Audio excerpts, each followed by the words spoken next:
Swedish meatballs. Do you want to know about Swedish meatballs? There are thousands of recipes out there on Swedish meatball. Even Pewdiepie has a cooking video on meatballs. And I thought I'd give you one that I like, that is healthy as well as delicious. A lot of times with Swedish meatballs, if they're served at a buffet, then they're served without gravy. But if you have them as a dish for a meal by itself, then they usually do have gravy. So we're going to give you the version with gravy. In Sweden they put equal parts ground beef and ground pork. Because pork is so hard to find a good quality, like a free-range pork, we're going to go with ground bison. That way we get all grass-fed meat in here. So we're going to start just opening those up. I'm also going to do a lot. I'm going to do about 16 servings all at once because this freezes really well. And while you're cooking, you might as well do a lot, and then you have food for a long time. And bison is an excellent meat and it is readily available. I got this one at Costco, and while it's a little more than the cheapest ground beef, it is certainly not a whole lot of money for grass-fed meat. We'll be using 3 eggs, and these are grass-fed. They're free-range, pastured eggs. So they go out and they eat grass and they eat bugs and worms as well as some seeds, but they are allowed to live like chickens are supposed to, and they have found that those kinds of chickens have 4 or 5 times the amount of vitamin E and omega-3s and all that good stuff. So we're going to put an onion in here, and some people cook the onion before they put it in with the meat, and you could do that, but I'm going to chop this very, very fine, and we're going to put it in raw. That way you get more flavor. The onion is a bit stronger, so that's why you don't want to use a whole lot. So I'm only going to use about 100 grams of onion for almost 4 pounds of meat.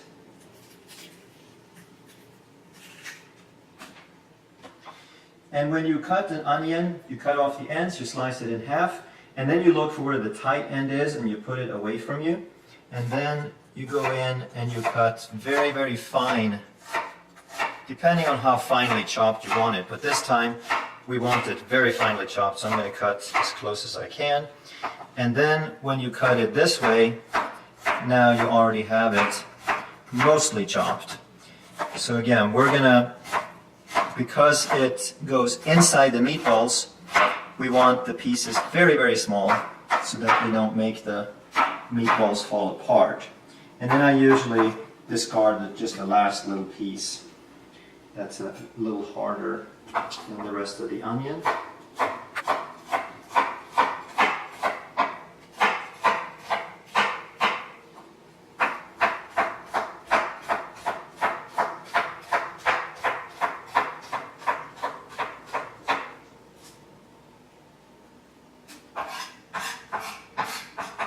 So this is already pretty finely chopped, but we're going to do a little bit more with it.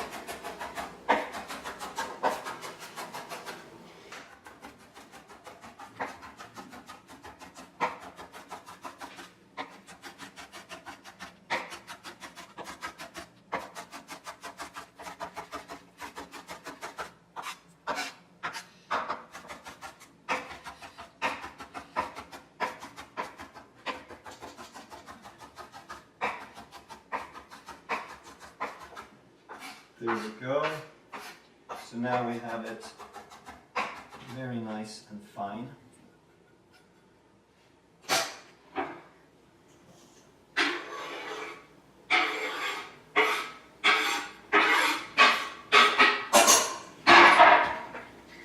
Garlic is optional, and we're going to put it in raw.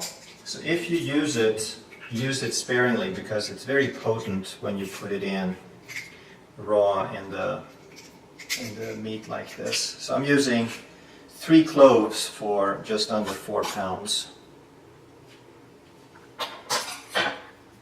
And then we're going to put in some cream and some breadcrumbs also. Gluten-free breadcrumbs. We made these ourselves from leftover ends of the bread. We don't eat a whole lot of gluten-free, or bread, but the bread we eat is gluten-free. So you can make your own from the leftovers.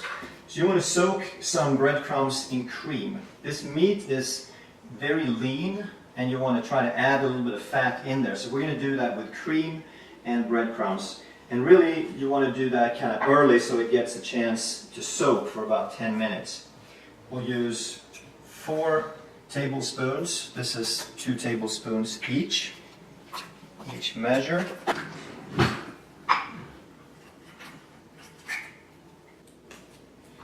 So we're going to use heavy whipping cream, and we always try to find a grass-fed, mildly pasteurized version of cream when we can. So let's do half a cup and see how that works. So if you start with this instead of the meat, that's probably a good idea, because then this can sit for a few minutes and the breadcrumbs can soak up some of the cream and gel a little bit. This has been congealing for about 15 minutes and it's ready to go in here. So this adds a little fat and it helps keep the balls together.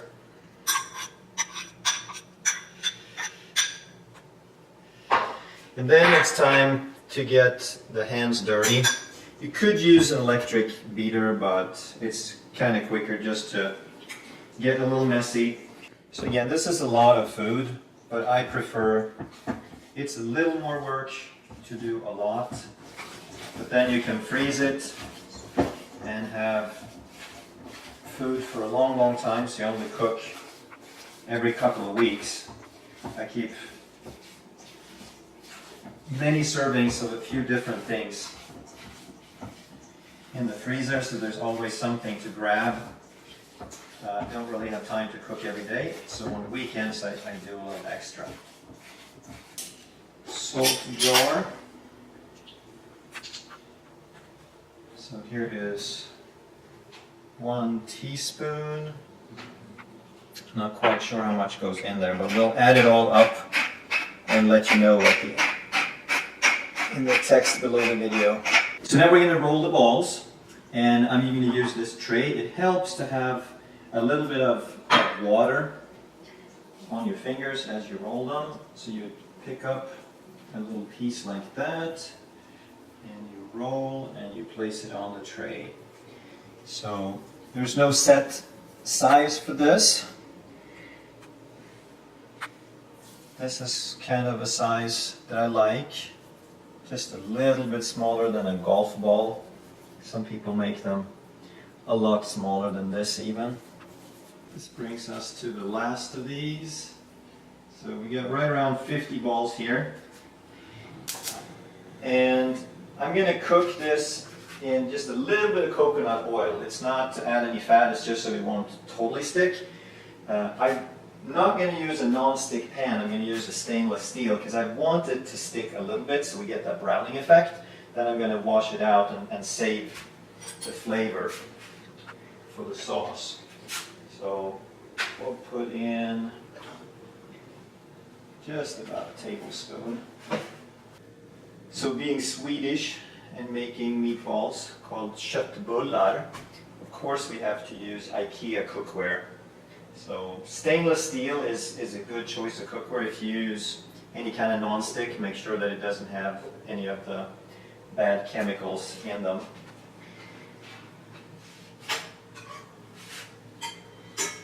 And the purpose now is not to cook them all the way through. If that happens, fine. But we really just want to brown it for flavor. They're going to finish cooking in the sauce afterwards. So this is the one thing that takes a little bit longer when you make a lot of food, because you can't cook them all at once. If you had 3 or 4 frying pans, I suppose you could, but this is going to take a while. I'm probably going to make 5 batches or so. So just wait till the heat gets up, till they start browning, and then you're going to carefully roll them around. You want them to stick a little bit. That's how you get the browning effect and the flavor that we're going to use for the sauce.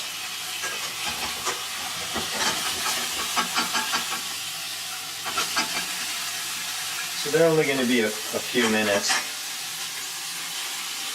You don't want to fill the frying pan up all the way, because this one that's coming apart. Because then you don't get the brown, then they just boil in there. You can up the heat a little bit more. And we'll give you all the numbers. We're going to make some mashed potatoes with part potato, part cauliflower, and some avocado in it. So once you finish up and you have a very nice, rich, delicious meal, it's still going to be around 10 grams of carbs per serving with the mashed potatoes. So still a low carb meal. So now that we have it browned, I'm just going to transfer it over to a bigger cooking pan.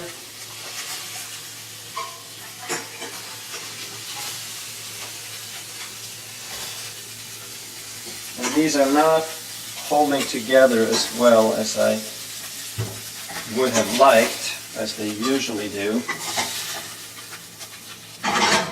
Then we use some water.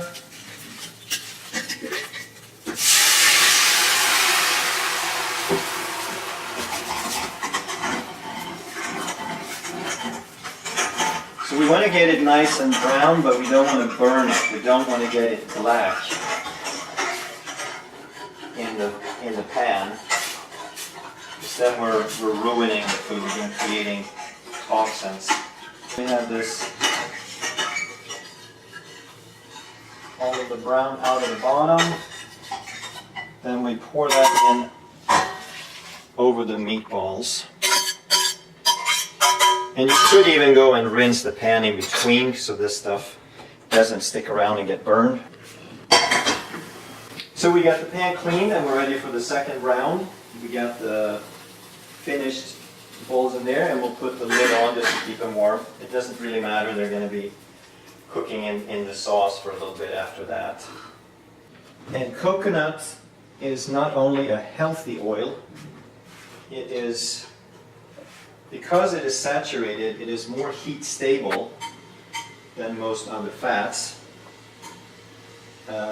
Butter can be used for cooking at low temperature. So this is a little too hot for butter. And olive oil is also heat sensitive. So even though that's a good choice, you can use it when you cook at lower heats. You do not want to use it for browning things. So if you just can't stand the flavor of coconut, you could try using butter instead and cooking at a lower heat maybe. You could also use avocado oil. That is becoming more popular. It is pretty heat stable, but it is the one that's okay for cooking is a little bit more processed. So I wouldn't consider it a super healthy oil, but it's certainly better than the mass marketed vegetable oils. And we're going to drop those off in there. So now this has a lot of meat flavor already, but even so, we're going to put a little bit of bone broth in there for good measure. This is very nutritious. Lots of good protein and minerals. So we'll use 2 cups. And I'm going to use that instead of water. the last washout of the pan. And then I'm going to let that reduce for a bit. Because we're going to add a good bit of cream and sour cream. So we don't want to get we want to have the sauce really rich and creamy, as much concentrated flavor as we can, but still have a good volume. We want to have several tablespoons of sauce per serving. So while we wait for that to reduce, all the meatballs are in here. We want to treat them very tenderly because they're still not done cooking. So we'll let the bone broth cook here with the last of the contents from the pan. And it's going to clean up the bottom of the pan, and we're also going to let the bone broth concentrate. So we'll reduce it down to maybe a half a cup or something like that. We're going to get a good amount of liquid from the cream. It's going to be a really rich, delicious cream sauce. So we're going to use 2 cups of cream and 2 cups of sour cream. And let's add that in. Here's the whipping cream.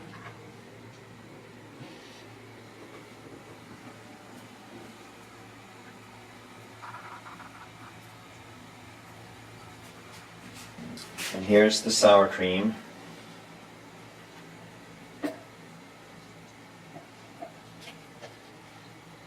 So we want to stir this very carefully. It doesn't need a whole lot of help to mix.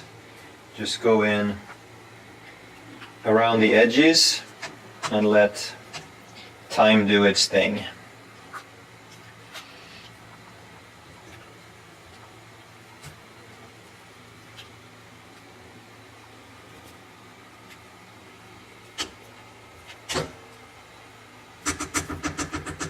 And then we'll leave that alone for a while the bone broth reduces. We just want to barely bring it up to a boil and then essentially let it sit there. That's going to finish cooking the meatballs, and it's not going to overcook or overheat anything. So while we wait for that, we're going to start on mashed potatoes. Alright, so for mashed potatoes, we're going to use half potato, half cauliflower, and almost another part, like 1 part potato, 1 part cauliflower, and a little bit less avocado. We're going to use about a half.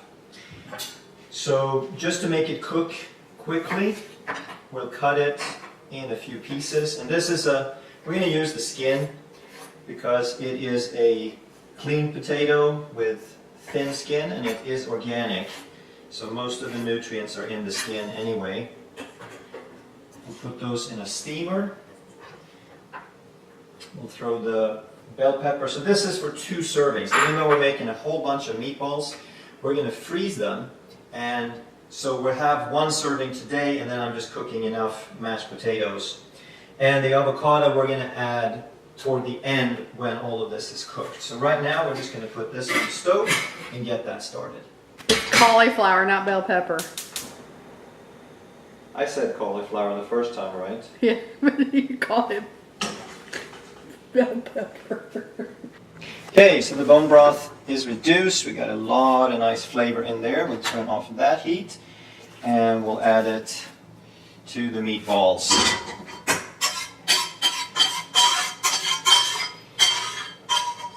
So I'm putting all of the little shavings, all the little pieces in with the sauce. If you don't like that, you can filter it through a little sieve, but I love that stuff.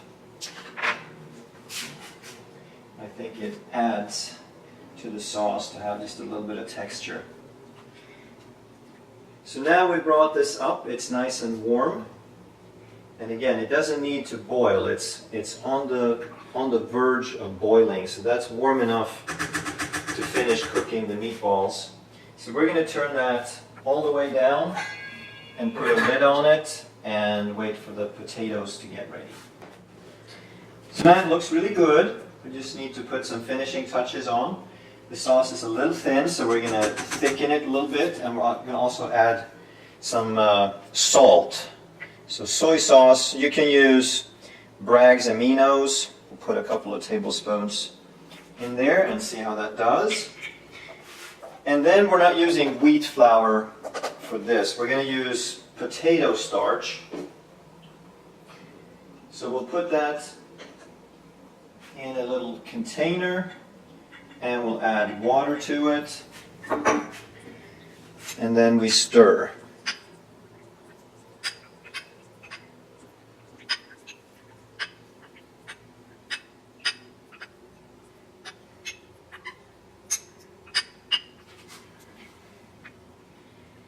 And once we have it nice and flowing, we'll add a little bit of that liquid to it.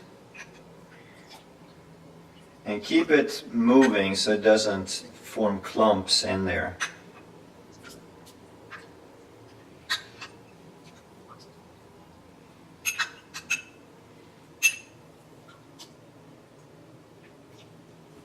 Excellent.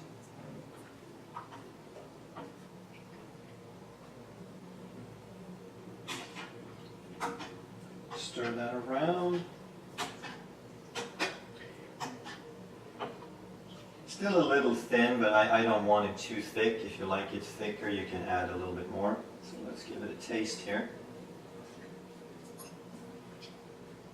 That is delicious. So we'll just keep that for warm keeping. And let's check how the potatoes are doing.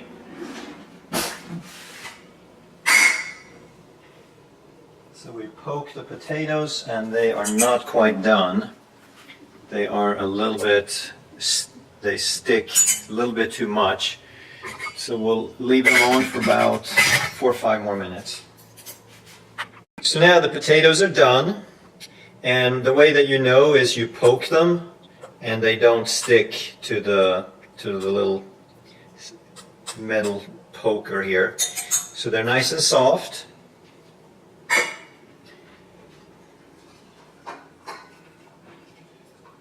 Just let all the water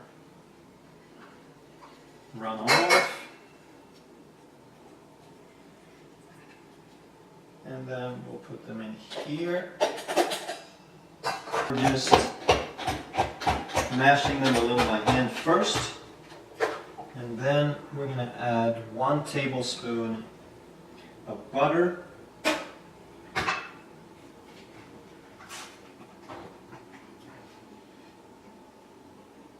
And 2 tablespoons of cream.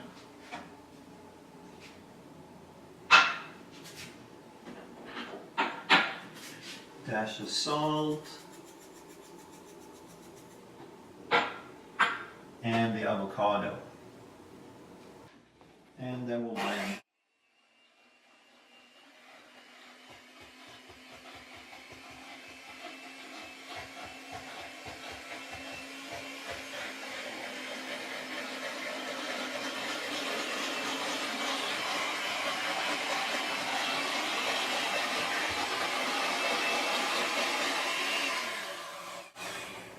And there we are. Do a little taste. And they're delicious. So now we're getting ready to serve.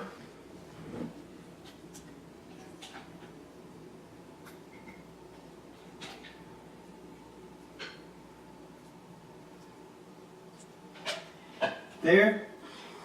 And then you want to serve these in the authentic Swedish way, is with pickles. And these are dill pickles. They have no sugar added. So we'll just slice them.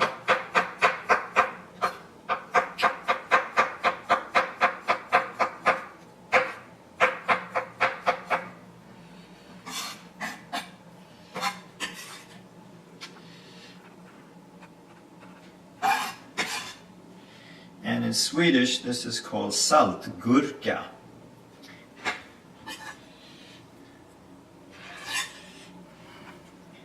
There. And here, if you really want to make it authentic, now I don't definitely recommend this because as low carb as this meal is, the whole meal has about 10-11 grams of carbs. And if you add, this has 9 grams of sugar per tablespoon, like most jams. But these are Swedish lingonberries, or rårörda lingon, som det kallas, as they say. But we're going to put a little bit on here. We'll make it an exception, but realize even a tablespoon of this will basically double the amount of carbs in the whole meal. That's how low carb this meal is to start with.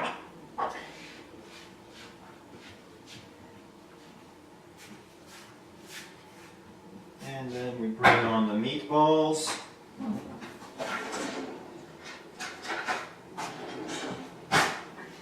And we're serving them in a deep dish because I like plenty of sauce. So because these are pretty good size, I would think that about 3 or maybe 4 is plenty for one normal serving.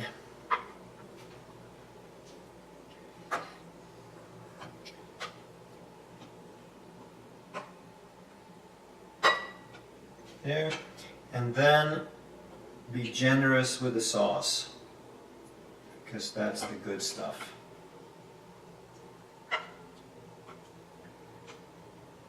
Most people think that nutrition is about avoiding things, and that while that is true, that you want to avoid the bad stuff, you want to make sure that you get enough of the good stuff. Nutrition is about eating the right things.